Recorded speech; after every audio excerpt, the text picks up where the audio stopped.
رات کا دوسرا پہر تھا اور احمد اپنی گاڑی چلا رہا تھا۔ سڑک سنسان اور اندھیرے میں ڈوبی ہوئی تھی۔ وہ اپنی منزل کی طرف جا رہا تھا جب اس نے سڑک کے کنارے ایک سایہ دیکھا۔ قریب جانے پر اس نے محسوس کیا کہ وہ ایک نوجوان لڑکا ہے جو ہاتھ اٹھا کر گاڑی رکوانے کی کوشش کر رہا ہے۔ احمد نے گاڑی روک دی اور کھڑکی سے جھانک کر پوچھا، کہاں جانا ہے بھائی؟ لڑکے نے ہلکی مسکراہٹ کے ساتھ جواب دیا، بس جہاں آپ جا رہے ہیں وہیں تک چھوڑ دیں۔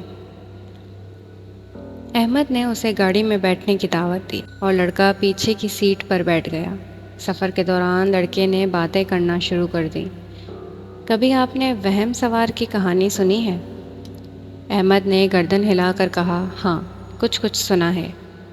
لڑکے نے ایک لمبی سانس لی اور کہا، ایک بار میں نے خود ایک کہانی سنی تھی۔ ایک شخص رات کے وقت گاڑی چلا رہا تھا۔ جب اس نے ایک عورت کو راستے میں کھڑا دیکھا، اس نے اسے گاڑی میں بٹھا لیا۔ وہ عورت کہتی تھی کہ وہ یہاں کسی کا انتظار کر رہی ہے، پھر اچانک وہ غائب ہو گئی۔ احمد نے ہنس کر کہا، یہ تو بس کہانیاں ہیں۔ لڑکا سنجیدہ ہو گیا اور بولا، لیکن کیا ہوا اگر یہ سچ ہو؟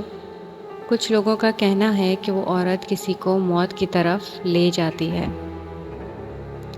احمد کو تھوڑی بے چینی سی ہوئی، مگر اس نے اپنی توجہ سڑک پر ہی جمائے رکھی۔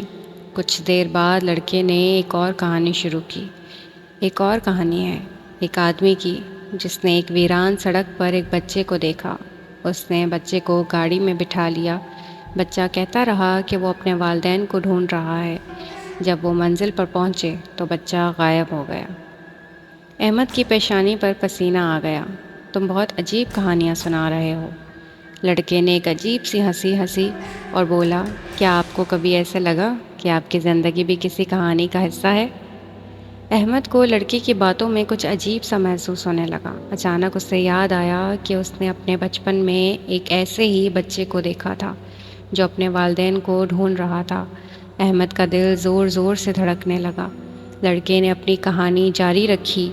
ایک بار ایک آدمی نے رات کو سفر کرتے ہوئے ایک چھوٹی سی لڑکی کو دیکھا۔ وہ لڑکی روتی ہوئی سڑک کے کنارے کھڑی تھی۔ اس آدمی نے اسے گاڑی میں بٹھا لیا اور وہ لڑکی مسلسل کہتی رہی کہ وہ اپنے والدین کے ساتھ کھیل رہی تھی۔ پھر اچانک سب غائب ہو گئے۔ احمد کی یادداشت میں بچپن کی ایک دھندلی تصویر ابھری جب وہ اپنے والدین کے ساتھ کھیل رہا تھا اور پھر اچانک اکیلا رہ گیا تھا۔ لڑکے کی آواز میں ایک عجیب سی سردی تھی۔ کیا آپ کو معلوم ہے کہ وہ لوگ کون تھے؟ احمد کی آواز لرز گئی۔ کون لوگ؟ لڑکا ہنس کر بولا، وہ سب تم تھے احمد، تم ہی وہ کہانیاں ہو۔ احمد کا دماغ چکرا گیا۔ تم کون ہو؟ لڑکے کی آنکھوں میں خوفناک چمک آئی۔ وہ دھیرے دھیرے غائب ہونے لگا۔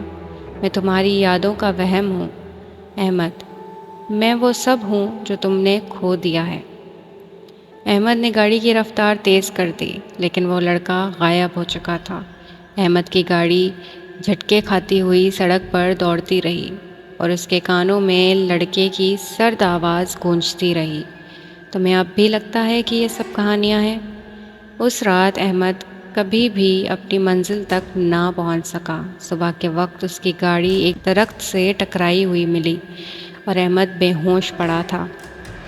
اس کے ساتھ بیٹھا وہم سوار ہمیشہ کے لیے غائب ہو چکا تھا، لیکن احمد کے دل و دماغ میں اس کی کہانیاں ہمیشہ کے لیے نقش ہو چکی تھیں۔ احمد کو اسپتال میں ہوش آیا۔ اس کے آس پاس سفید لباس میں ملبوس نرسیں اور ڈاکٹر کھڑے تھے۔ اس کا سر شدید درد کر رہا تھا اور اسے کچھ سمجھ نہیں آ رہا تھا کہ وہ یہاں کیسے پہنچا۔ اس نے اپنے ذہن میں جھٹکے کھاتی ہوئی گاڑی اور اس عجیب لڑکی کی آواز سننے کی کوشش کی۔ ڈاکٹر نے نرمی سے کہا، آپ خوش قسمت ہیں کہ زندہ بچ گئے۔ کیا آپ کو یاد ہے کہ آپ کے ساتھ کیا ہوا تھا؟ احمد نے سر ہلایا۔ کچھ دھندلا دھندلا یاد ہے، ایک لڑکا اور اس کی کہانیاں۔ ڈاکٹر نے اس کی طرف عجیب سی نظر ڈالی۔ آپ کو شاید کوئی وہم ہوا ہے۔ آپ کی گاڑی ایک درخت سے ٹکرا گئی تھی، شاید آپ نے کوئی خوفناک خواب دیکھا ہو۔ احمد نے سوچا، کیا واقعی وہ سب ایک خواب تھا؟ لیکن وہ لڑکے کی آواز اس کی کہانیاں سب کچھ اتنا حقیقی محسوس ہوا تھا۔ وہ اپنی گہری سوچوں میں غرق تھا جب اس کی بیوی سارہ کمرے میں داخل ہوئی۔ اس کی آنکھوں میں فکر اور محبت کی جھلک تھی۔ احمد، تم ٹھیک ہو؟ مجھے بہت فکر ہو رہی تھی، سارہ نے کہا۔ احمد نے کوشش کی مسکرانے کی۔ میں ٹھیک ہوں، بس کچھ عجیب خواب دیکھے تھے۔ سارہ نے اس کے ہاتھ کو تھام لیا۔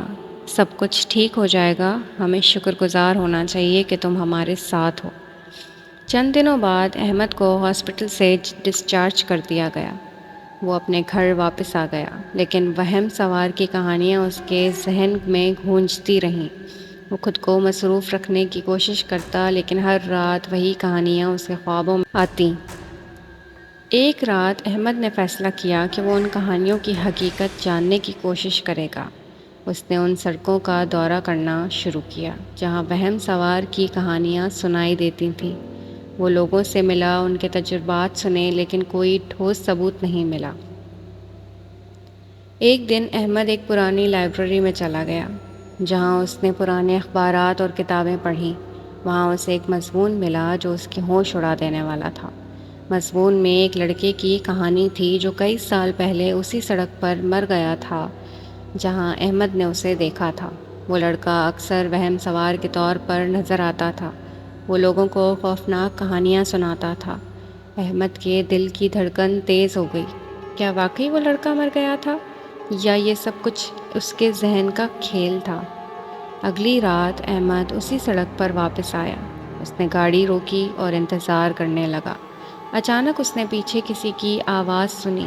احمد، تم دوبارہ آئے ہو؟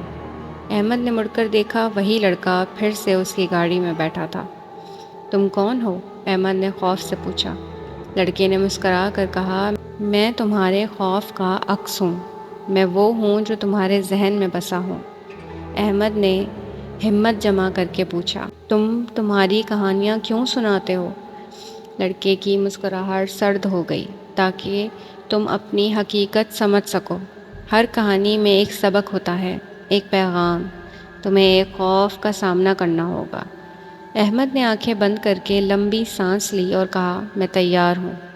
لڑکے نے ایک آخری کہانی سنانی شروع کی۔ ایک آدمی جو اپنے خوف کا سامنا کرتا ہے، وہی اصل میں آزاد ہوتا ہے۔ اگر تم اپنے خوف کو سمجھو گے تو تمہیں اس سے نجات مل جائے گی۔ احمد نے آنکھیں کھولیں اور لڑکا غائب ہو گیا۔ وہ اکیلا تھا، لیکن اب اس کے دل میں ایک نئی روشنی تھی۔ اس نے اپنے خوف کو سمجھا اور اس کا سامنا کیا۔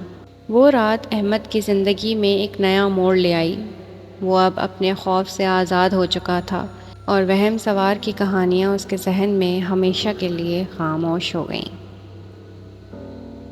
تو ویورز، کیسی لگی آپ کو آج کی سٹوری؟ آئی ہوپ کہ آپ کو پسند آئی ہوگی۔ اگر آپ کو پسند آئی ہے تو لائک کریں، شیئر کریں، کامنٹ کر کے بتائیں کہ اور کس طرح کی سٹوریز آپ لوگ سننا چاہتے ہیں۔